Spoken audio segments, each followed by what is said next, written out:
আচ্ছা আচ্ছা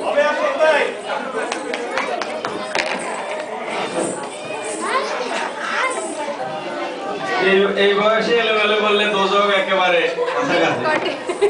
তবে কৌতুক বলার অভিজ্ঞতা বলি আগে না, কৌতুক এই অ্যাডাল্ট কৌতুক বেশি বলাতে পার্টি তো বলি না। তারপরে আমাদের এক জ্ঞানী গুণী ভাই বলছে এর লাগে কথা বললে তো রোজ ভাঙে যাবে, তার ওয়াইফটাই আমার সাথে পাশে যুক্ত দেয় না।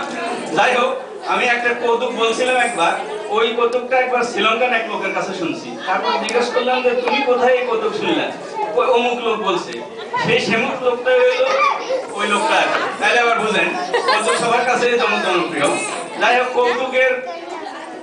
কৌতুক বললে অনেকে মাইন্ড করে, অনেকে খুশি হয়। এটা আমি একটা লাস্টে বলছি। সবার আগে আমি একটা ছড়া বলি, ছড়া না বলে একটা কবিতা বলি, কারণ সবাই দেখি কথা বলে মুরগি পাড়া ডিমের মতো। আশা করি মনোযোগ দিয়ে কবিতাটা শুনবেন। কবিতাটার নাম মানুষ। আসলে এই কবিতাটার নাম দেওয়া উচিত ছিল মানহুস। যাই হোক, কবিতাটা কে লিখছে বুঝতে পারছেন মনে হয়। কবিতাটা লেখা হলো কাজী নজরুল ইসলামের। এই কবিতা লেখার, এটা হলো সাম্যবাদী গ্রন্থের একটা কবিতা। এটা লেখার জন্য নজরুল কয়েকবার কাফের উপাধি পাইছিলেন। আমরা আবার কাফের টাফের কয়ে ফেলেন না, আমি আমার ধর্ম বিশ্বাস করি। যাই হোক, কবিতার নাম মানুষ। গাহি সাম্যের গান, মানুষের চেয়ে বড় কিছু নাই, নহে কিছু মহিয়ান। নাই দেশ কাল পাত্রের ভেদ, অভেদ ধর্ম জাতি। সব দেশে সব কালে ঘরে ঘরে যিনি মানুষের জ্ঞাতি। পূজারি দুয়ার হলো, খুদার ঠাকুর দাঁড়ায় দুয়ারে, পুজোর সময় হলো। স্বপ্ন দেখিয়া আকুল পূজারি, খুলিল ভজনালয়। দেবতার বরে আজ রাজা টাজা হয়ে যাবে নিশ্চয়। জীর্ণ বস্ত্র ছিন্ন গাত্র খুদায় কণ্ঠহীন, ডাকিল কান্ত দ্বার খোলো বাবা, খাইনি সাথী। সহসা বন্ধ হলো মন্দির, বুখারি ফেরিয়া চলে। তিমির রাত্রি পথ জুড়ে তার খুদার মানিক চলে। বুখারি ফুকারি কয় ওই মন্দির পূজারীর, হায় দেবতা তোমার নয়।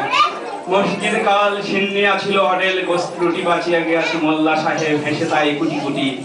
এমন সময় এলো মুসাফির, গায়ে আজারির চেন, বলে বাবা আমি ভুখা ফাঁকা আছি আজ নিয়ে 7 দিন। তেরিয়া হইয়া হাকিল মোল্লা, ভালা হলো দেখি লেখা, ভুখা আছো মর গোভাগাড়ে গিয়ে নামাজ পড়িস বেটা। বুখারি কহিল না বাবা। মোল্লা হাকিল তাহলে সাদা সোজা পথ দেয়, বস্ত্রটি নিয়া মসজিদে দিল তালা।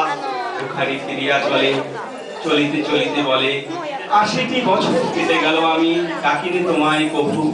আমার ক্ষুধার অন্নতা বলে বন্ধ করনি প্রভু। তবে মসজিদ মন্দিরে প্রভু নাই, মানুষের দাবি। মোল্লা পুরুত লাগাইছে তার সকল দুয়ারে চাবি। কোথা চেঙ্গিস বাজনি মাগো, কোথা কালো পাহাড়, ভেঙে ফেলো ওই ভজনালয়ের যত তালা দেওয়াদার।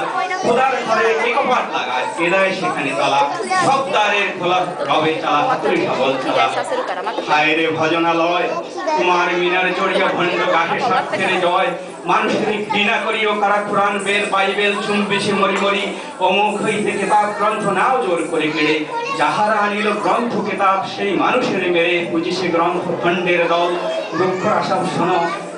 মানুষ এনেছে গ্রন্থ, গ্রন্থ আনেনি মানুষ কোনো। আদম দাউদ ঈসা মুসা ইব্রাহিম মুহাম্মদ কৃষ্ণ বুদ্ধ নানক কবির বিশ্বেরই সম্পদ। আমাদেরই এরা পিতা পিতামহ, আমাদেরই মাঝে তাদেরই রক্ত কম বেশি করে প্রতি ধমনীতে বাজে। আমরা তাদেরই সন্তান, জ্ঞাতি তাদেরই মতন দেহ। কে জানে কখন মরণ পেয়ে যেতে পারি কাহ। হেসো না বন্ধু আমার আমিষে কত অতল অসীম, আমি কে জানে কে আছে আমাতে মহামহিম। হয়তো আমাতে আসিছে কলকি, তোমাতে মেহেদি ঈসা। কে পায় কাহার অন্ত আদি, কে পায় কাহার দিশা। কাহারে করিছ ঘৃণা তুমি ভাই, কাহারে মারিছ লাঠি। হয়তো উহারি বুকে ভগবান জাগিছেন দিবারাতি। অথবা হয়তো কিছুই নহে সে, মহান উচ্ছে নহে। আছে ক্লেদাক্ত ক্ষত বিক্ষত পড়িয়া দুঃখ দহে। তবু জগতের যত পবিত্র গ্রন্থ ভজনালয়, ওই একখানি ক্ষুদ্র দেহের সম পবিত্র নয়।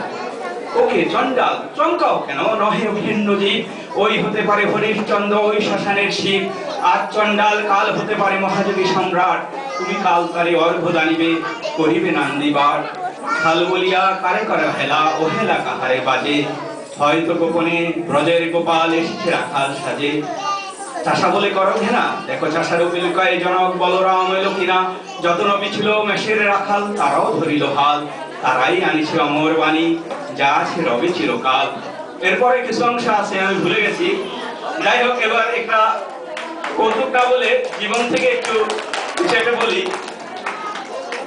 কয়দিন আগে ঈদের দিনে আমাদের একটা পার্টি হয়েছিল, বাংলাদেশের ডাক্তার এবং কানাডার ডাক্তারদের নিয়ে কথা হয়েছে যে বাংলাদেশের ডাক্তার যাওয়ার আগেই প্রেসক্রিপশন লেখা শুরু করছে, আর কানাডার ডাক্তার, নাম বলবো না, কানাডার ডাক্তার এমন খুঁটে খুঁটে সব কিছু জিজ্ঞেস করে। তারপরে ছিলেন সুন্দরী মহিলা ডাক্তার, রোগ অর্ধেক এমনি ভালো হয়ে গেছে। এই লোভে পড়ে আমি গত সোমবারেও গেছিলাম ডাক্তারের কাছে। ডাক্তারের কাছে গেছি, আরে নার্স এমন জায়গায় হাত দিছে আমার প্রমতালি গরম হয়ে গেছে। তবে যে কৌতূহল যে একটু লাগে নাই, এটা কিন্তু বলবো না। এই লোভ আগামীকালও যাবো।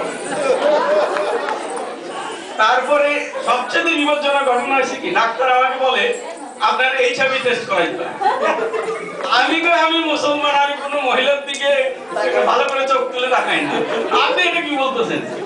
কই না, এটা তোমার যদি ইয়ে করতে হয়, তোমার এটা সব টেস্ট করতে হবে। আমি কই না, আমি এটা করবো না, তাই তোমার অপারেশন আমি করবো না। আচ্ছা, তারপরে তো ঠিক আছে তুমি করো, তবে খারাপ রিপোর্ট আসলে কিন্তু উল্লেখ করবে না। ঠিক আছে।